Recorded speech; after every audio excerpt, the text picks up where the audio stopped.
여러분 안녕하십니까? 정신과 의사 수전 정입니다. 오늘은 제가 굉장히 마음 아파진 미국 뉴스를 본 적이 있습니다. 그 한국에서 많은 선생님들이 자살을 한다. 이 미국 뉴스에 이런 게 크게 나왔더라고요. 본래 한국 분들이 지금 자살이 많은데 이 어린아이들에게 꿈을 실어주고 아이들의 많은 인생에 영향을 주실 수 있는 젊고 지성적이고 공부를 많이 하시는 이런 선생님들께서 이런 극단적 선택을 했다는 것이 아주 가슴 아파서 오늘은 그것에 대한 이야기를 조금 할까 합니다.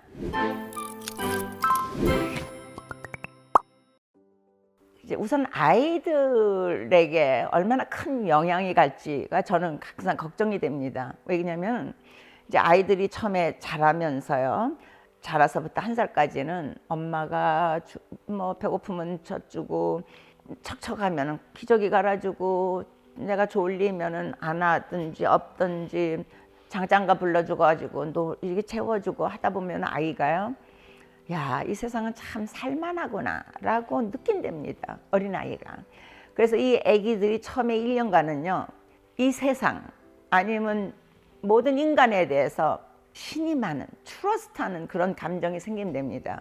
그때 뭐 엄마가 시어머니하고 싸우느라고 너무나 고통이 많다던가 아니면 남편이 바람을 피워서 뭐 문제가 많다던가 이래서 애가 배가 고픈데 자꾸 자라고 그런다든지 애가 척척한데 자꾸 먹으라 그런다든지 뭐 이런 식으로 되면은 아이 생각에 이 세상 조금 믿을 게 못 되네. 트러스트를 못하고 불신하게 되는 이런 감정이 생긴다고 합니다.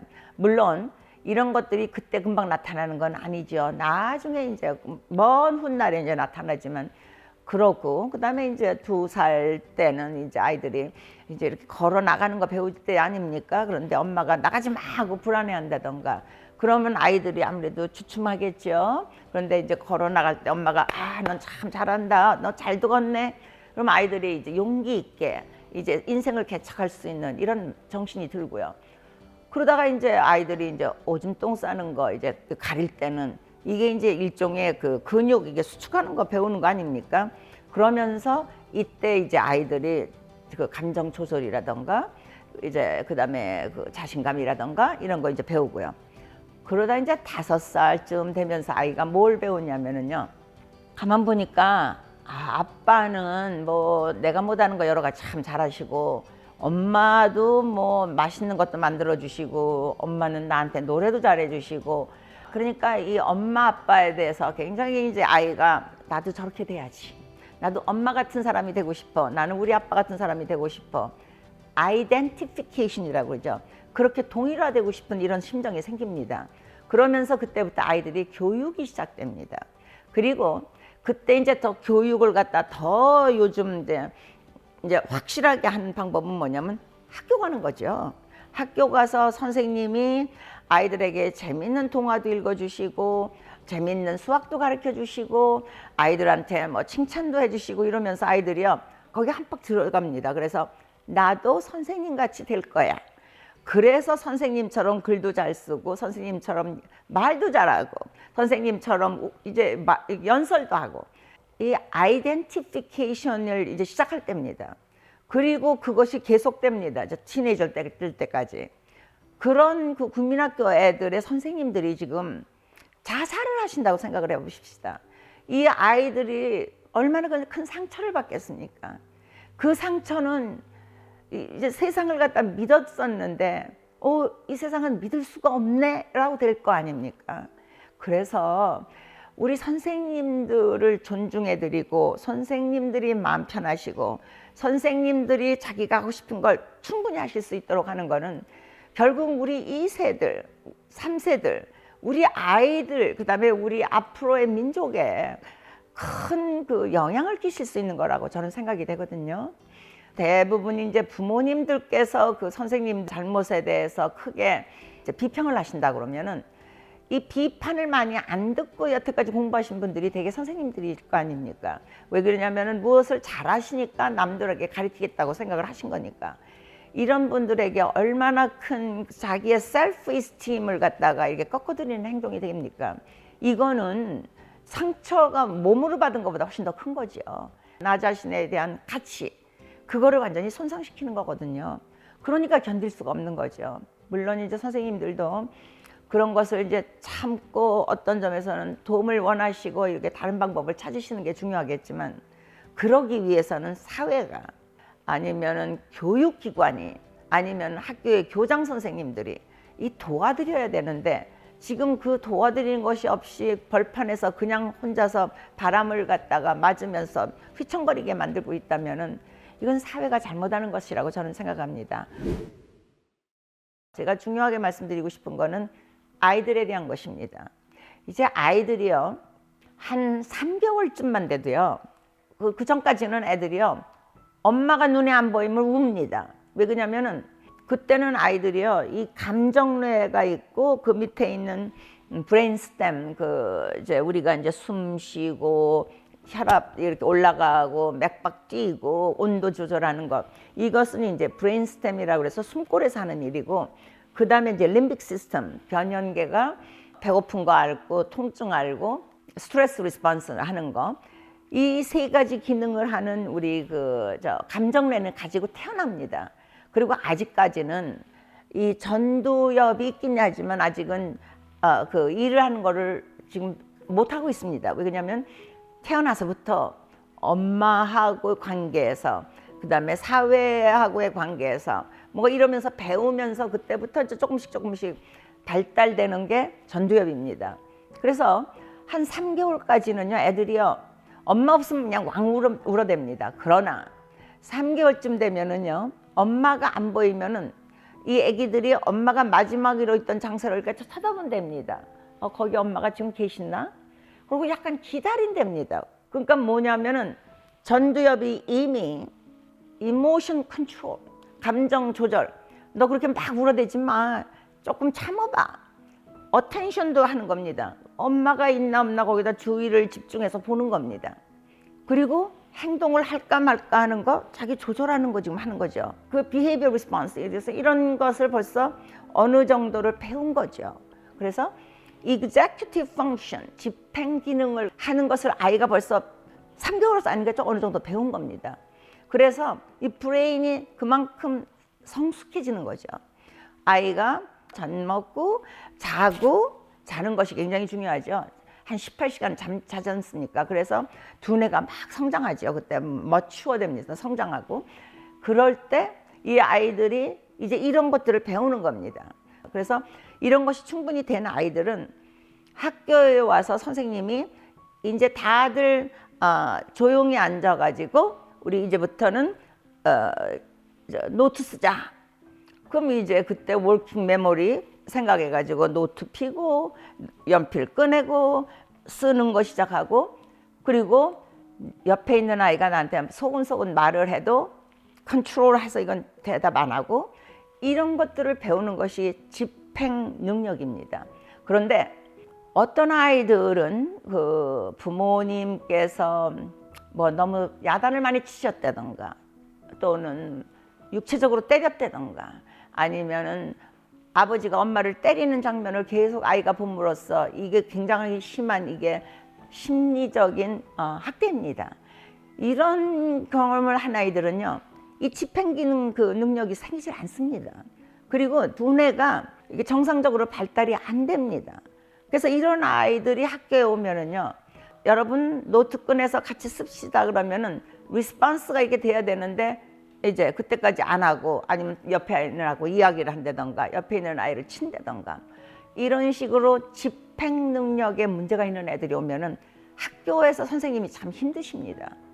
그리고 여기 미국 같으면 그런 아이들, 아니면 주의산만증이 있는 애들도 참 힘듭니다. 왜 그러냐면은 주의산만증 있는 애들은요, 보통 아이들보다 성장 상태가 한 2년 뒤떨어져 있습니다. 그러니까 5살짜리나 6살짜리가 와서 학교에서 공부를 하려면은 그 정도의 정신 능력이 있어야 되는데, 4살이나 3살 같이 하면은 걔네들은 자꾸 옆을 갖다 봐도 하겠죠.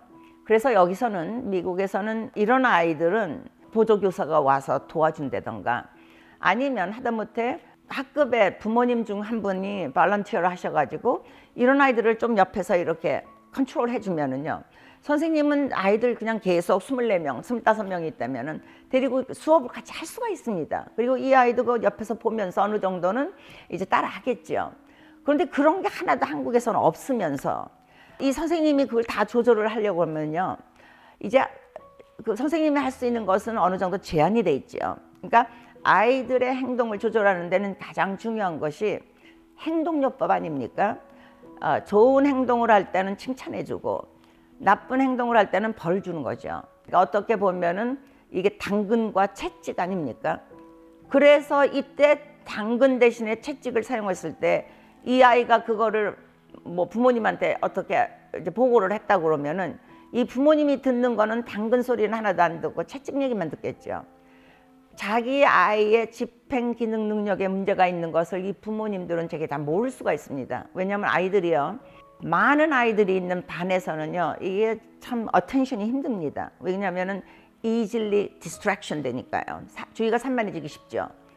그리고 대개가 공부를 한다는 거는 아주 주의를 집중해야 되기 때문에 특히 그 주의 산만증 있는 아이들은요, 참 힘듭니다. 왜냐면 쓰고 공부하는 게 이게 재밌는 게 아니거든요. 집에서는 자기가 좋아하는 TV를 본다던가 게임을 한다던가 만화책을 본다던가 그러면 도파민이 막 나와줍니다. 그러니까 3시간을 앉아서도 멀쩡하게 있거든요. 그러니까 부모님들은 그런 것만 보시다 보니까 아이가 학교에 와서 이 집행 능력을 많이 사용해야 된다는 것을 이제 잊어버리실 수가 많죠. 그래서 이 아이에게 어떤 문제가 있는 걸 잘 모르십니다. 그리고 아이가 보고하는 대로만 그걸 들으면은 선생님이 자기 아이를 뭐 학대했다던가 뭐 이상하게 잘못했다던가 이런 그 잘못된 오해를 하시기가 쉬운 거죠. 제가 소아정신과 의사니까 이런 아이들 이야기를 참 많이 듣습니다. 그래서 여기서는 어떻게 하느냐면요, 이렇게 문제 있는 아이가 있으면은요, 선생님이 금방 이 아이한테 무슨 중요한 일을 갖다 이렇게 부탁을 합니다. 예, 철이야, 선생님이 여기 지금 시험지가 있는데 너 이거 교장 선생님 방에 좀 갖다 드릴래? 그러면요, 이 아이가 이제 그걸 들고 네 그러고 나갑니다. 왜냐면 이 아이는요, 가만히 앉아 있으면 좀 있으시거든요. 가만히 있을 때는 도파민이 안 나옵니다, 잘. 특히 주의산만증 있는 애들은. 근데 얘네들이 움직이잖아요. 그리고 재미없는 거 공부하는 것보다는 걸어 다니는 거 하면은 도파민이 막 나와요. 그건 너무 기분이 좋지요. 그러니까 나가가지고 교장 선생님 방으로 가거든요. 이거 들고요. 대개는 교장 선생님이 알아요, 왜 얘가 왔는지. 그래서 아이하고 좋은 얘기도 해주시고 뭐 조금 칭찬도 해주시고 그러면서 이제 그다음에 돌려보내거든요. 그럼 아이는 한 5분 내지 10분 그러고 있는 사이에 막 도파민도 나오고 그래가지고 다시 와가지고 공부할 때는 비교적 이게 쉽습니다. 이제 이런 식으로 교장 선생님들이 선생님들을 서포트해 주십니다. 아마 제 생각에는 한국에서는 얼마나 그런 게 있는지는 모르겠습니다. 그러나 이런 선생님들을 돕는 그런 그 서포트 시스템이 있어야 되고요. 그 다음에 이 보조교사라든가 학교 카운슬러라든가 이런 분들이 25명에 1명쯤이나 2명이 있을 수 있는 주의산만증 있는 아이들은 이제 그 IEP를 한다던가 이런 아이들은 좀 특수반에 보낸다던가 아니면은 504 그 법조항에 의해서 이렇게 좀 문제가 있는 아이들은요, 숙제도 좀 덜 준다던가 이런 아이들을 갖다 좀 돌볼 수 있는 다른 그 보조교사를 갖다 이렇게 같이 붙인다던가 이렇게 하면은요, 다른 아이들도 공부할 수 있고 선생님도 충분히 가르치실 수 있고 이 아이는 그런대로 자기가 실패하는 게 아니고 거기서 어느 정도의 도움을 받아가면서 교육을 받을 수가 있지 않습니까? 그러니까 이런 시스템이 있어야 되는데 그런 시스템이 하나도 없는 상태에서 이 선생님을 그냥 공격의 대상으로 그냥 놔둔다면은 젊으신 분들, 지금 한창 그 희망을 가지고 나왔던 분들한테 완전히 그 희망을 꺾어버리는 무참한 그 행동이 되는 거죠. 그래서 제 생각에는 이제 이런 점들을 알고 아이들의 발육 상태, 아이들이 브레인이 어떻게 발전해 나가는 것을 좀 알고 그 아이들을 갖다 필요하면 주의산만증이 있으면 얼른 정신과 의사, 요새 많이 정신과 의사들이 이거 잘 알고 있습니다. 어떻게 하는지. 그 치료 좀 받게 하시고 뭐 이러면서 선생님들을 도와주면서 그러면서 자신의 아이도 도와줄 수 있는 이제 이런 시스템이 돼야 되지 않을까, 저는 그런 생각을 했습니다. 제가 지금 주의 산만증에 대한 이야기를 참 많이 하는 이유는요, 세계적으로 태어나는 아기들 100명 중에서 7명 반쯤이 이제 주의 산만증 그 성향을 가지고 태어난다고 합니다. 주의 산만증이란 그냥 보기에는 전혀 문제가 있다고 생각이 안 되는 애들입니다. 말도 잘하고 용기 있고 생기기도 다 잘생겼고 되게 애들이요. 남자애들이 주로 많지만 여자에 비해서 2배 내지 4배로 남자가 많습니다. 뭐 이런 애들은요, 어렸을 때 남들은 뭐 한 남자애들이 15개월 뭐 18개월 돼야 걷는데 이런 애들은 어떤 때는요 1년만 돼도 벌써 걷는 애들이 있습니다. 그러니까 건강 상태랑 참 좋아 보이거든요.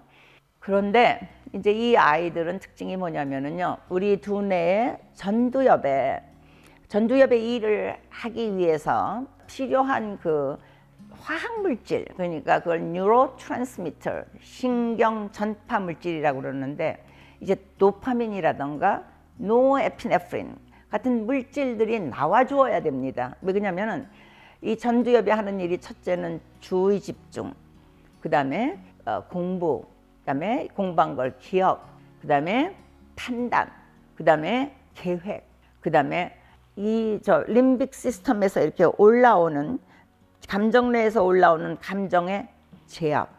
이 감정 제압이 안 되면은요, 딴 일 하나도 못 하는 거죠. 이게 감정이 오락하고 올라와서 화가 난다던가, 갑자기 감정이 내가 막 뛰어나가고 싶다던가 이러면요, 뭐 어디에 집중하고 뭐 공부하고 뭐 판단하고 이런 것들 다 못하는 거 아닙니까? 그런데 이게 아이 잘못이 아니거든요. 그리고 솔직히 말해서 이게 부모한테서 물려받았지만 또 부모 잘못도 아닙니다. 왜냐하면 부모님은 그 위에 있는 조상으로부터 받은 거니까. 자기가 이게 있는지 없는지 모르는 부모들이 한국에 참 많으십니다. 왜 그러냐면 35년 동안 제가 그 카이저 퍼머넨트의 그 메디컬 그룹에서 이제 파트너로 일을 하는 동안 이 한국 분들이 되게 카이저에 많지가 않으셨거든요. 물론 계신 분들도 많았지만 특히 정신과에는 별로 한국 분들이 잘 오질 않으셨습니다. 그래서 거기서는 잘 못 봤기 때문에 제가 저희 교회에서 조그만 오피스를 하나 이제 빌려가지고 급하신 분들, 가령 예를 들어서 아동학대죄로 뭐 코트에서 뭐 벌을 받게 됐다던가, 가정 그 폭력이 쓰셨다던가, 뭐 술을 많이 마셔가지고 문제가 됐다던가, 뭐 이런 분들이 많아요. 도박을 많이 하신다던가, 이렇게 감정 조절이 잘 안 되고, 어떤 점에선 머리는 다 좋으셔도 이상하게 인간관계가 좀 힘들고, 이런 분들이 이제 도움을 청하시면은 그 교회에 있는 작은 제가 그 오피스에서 라이프 케어 센터라는 그 이름을 가지고 제 후배 한 분하고 오정열 박사하고 이제 이분들 한 20년간을 제가 이제 아주 저렴한 가격으로 그분들을 이제 진단하고 치료를 했었는데요. 굉장히 놀랍게 우리 한국 분들 중에서는요, 본인도 모르고 있어요. 그런데 이 밑에 깔린 그 주의 산만증 증세들이 꽤 많으시더라고요. 근데 그거를 내가 미리 알려고 생각해서 뭐 테스트도 하고 그러지 않으면은요, 어떤 때는 그냥 지나가세요. 왜 그러냐면은 이분들이 뭐 다른 점에서는 별로 큰 문제가 없으시고, 그러다 자기가 그 감정 조절을 못 해가지고 뭐 부인에게 폭력을 쓴다던가, 아이를 갖다 버벌리 또는 피지컬리 학대를 했다던가, 뭐 심한 경우는 그 성적인 학대도 있었지만은, 이런 일이 생기는 것이 본인이 왜 그런지 잘 모르세요. 그럴 수밖에 없는 것이 자기에게 이런 병이 있다는 걸 모르셨으니까요. 그래서 그때 제가 이 제 환자들을 전부 다 이렇게 모아가지고 CHADD라는 그 전국적인 그 Children and Adult with Attention Deficit Disorder라는 이제 그 그레스루트로 생기는 이제 전국의 그 부모님들이나 이제 선생님들이나 보호자들이나 이런 분들이 만든 이제 그런 협회가 있습니다. 그 협회가 이제 1년에 한 번 모일 때 제가 이제 거기 가가지고 제가 그때 봤던 우리 그 라이프 케어 센터에 오시는 분들을 한번 이렇게 전부 다 이렇게 조사를 해가지고 보니까요, 이 한국 어른들이 여기 오시는 분들은요, 뭐 한 60%? 반 이상에서 밑에 주의산만증을 가지고 계시더라고요. 그래서 제가 너무 놀래가지고, 그러니까 이분들의 자녀들 중에서도 한 3명 있다면 1명쯤은 주의산만증을 가지고 있는 수가 꽤 있더라고요. 근데 물론 아이가 그게 있는 것도 잘 모르시는 거죠. 그래서 어떤 때는 아이들이 이제 제자리에 가만 앉아 있지 못한다던가, 아니면 가만히 앉아 있어도 뭐 데이드리밍, 공상을 하느라고 머리가 좋은 아이가 뭐 B나 C를 맞는다던가, 아니면은 얘네들이 중학교 갈 때쯤이면은요, 그 다음에 이게 감정뇌가 이제 막 그 성적인 호르몬의 영향을 위해서 막 그러니까 우울해지고 불안해지고 막 대소동이 일어나는 게 이게 사춘기 아닙니까? 그렇게 되면은요, 여기서 이제 그 전두엽이 얘를 갖다 이렇게 눌러줘야 되는데, 얘는 지금 25살이 돼야지 완전히 여기에 성숙이 됩니다. 여기는 지금 12살, 13살에 가장 폭풍 노도처럼 감정이 올라가는데, 그러니까 어떻게 됩니까? 어느 날 갑자기 아이가 우울해져요. 또는 어느 날 갑자기 아이가요, 화를 막 내고 뭐 자기 깽단에 가겠다고 그러고 뭐 이런 식으로 일들이 일어나니까 부모님들이 뭐라 그러냐면 저보고요, 하루 사이에 아이가 변했어요, 이러세요. 근데 이게 하루 사이가 아니거든요. 이런 문제를 가지고 태어났던 아이들이 이 엘레멘터리 스쿨 이럴 때는 이게 그 큰 감정의 영향을 많지 않으니까, 그냥 머리가 괜찮은 아이들은, IQ가 괜찮은 애들은요, 되게 A 다 맞습니다. A 맞으면서 그냥 5학년, 6학년까지 되는 겁니다. 근데 갑자기 이제 그 남자애들 같은 경우는 12살, 그러니까 뭐 중학교 가서죠. 어린아이들, 여자애들은 뭐 어떤 때는 11살, 10살에도 벌써 이게 생기는데요. 여기서 막 감정뇌가 그 감정이 밀려오니까 이 조절을 못하는 거예요. 그리고 제압을 못하고 이 감정 때문에 공부하기가 힘든 거예요. 그래서 막 어떤 애들은 우울해지고, 어떤 애들은 막 배가 아프고요, 머리 아프고 막 그런 애들이 있습니다. 제가 본 한 아이는요, 거의 맹장염인 줄 알고서 생각을 했는데, 그 소아과 의사가 굉장히 똑똑하신 분이라 조금 더 두고 보자 그래가지고 이제 저한테 보낸 적이 있었습니다. 그만큼 심각합니다. 오죽하면 배가 얼마나 아팠겠습니까? 그러니까 맹장염까지 생각을 했겠습니까? 그러나 그게 심리적인 고통 때문에 그랬던 거거든요. 어쨌든 이런 식으로 이거는 하룻밤 사이가 아니지만 부모님이 보기에는 하룻밤 사이에 변한 거죠. 더 이상 어떻게 견딜 수가 없으니까. 이런 상태로 돼서 아이들이 이게 감정의 동요를 막 느낄 수가 있습니다. 5학년, 6학년, 뭐 7학년, 8학년 그때까지. 이제 고등학교 가면 조금 아무래도 여기가 많이 좀 더 성숙해지니까 나아집니다. 조금씩 조금씩. 그래서 이런 그 아이들의 발달해가는 과정에 따라서 이렇게 많이 변화하는 거, 그리고 이런 것들을 그 학년을 가리키는 선생님들은 어느 정도 공부를 하고 오십니다. 그래서 많이 아세요. 그러나 아이들을 많이 길러보신 부모님이라던가 형제가 많은 가정에서 자랐던 그 부모님들은 어느 정도는 알지만, 요즘처럼 아이 하나만 있는 집안에서 하나에만 모든 어텐션을 이제 보이고 있으니까 다른 아이들하고 이렇게 비교할 기회도 없었고요. 그리고 자신도 어떤 점에서는 한 명 중에 한 명으로 태어났으면은 형제 자매하고 어떻게 생겼는지 잘 모르실 수도 있고요.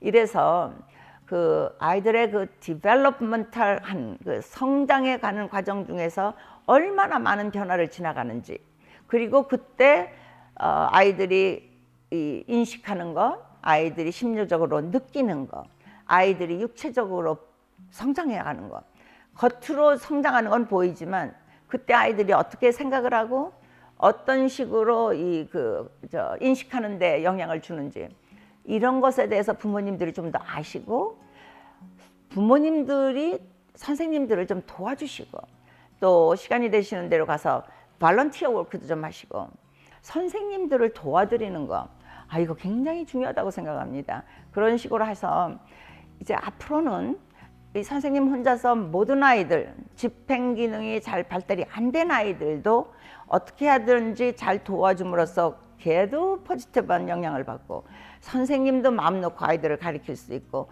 다른 아이들도 편안한 마음으로 선생님한테로 받을 수 있는 이런 분위기를 조성했으면 참 좋겠다고 저는 그런 생각을 들었습니다.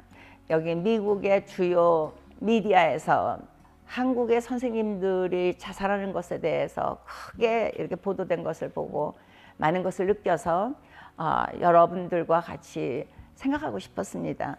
제가 지금 이 유튜브를 시작한 이유가 한국의 자살을 갖다 방지하기 위해서 지금 하는 겁니다.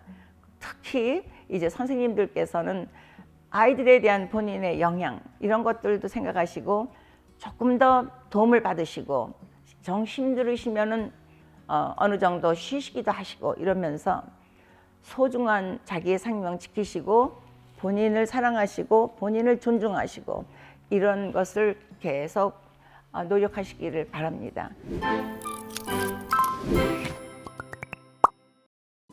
네, 여러분 오늘은 자살을 하시는 선생님들 가슴 아픈 이런 일이 더 이상 많이 일어나지 않기를 바라면서 아이들의 집행 기능에 대해서 그리고 부모님들의 태도에 대해서 그다음에 선생님들의 자기 사랑에 대해서 말씀드렸습니다. 좋아요와 구독 눌러주시고 알람 설정해 주시면 정말 감사하겠습니다. 여러분 안녕히 계십시오.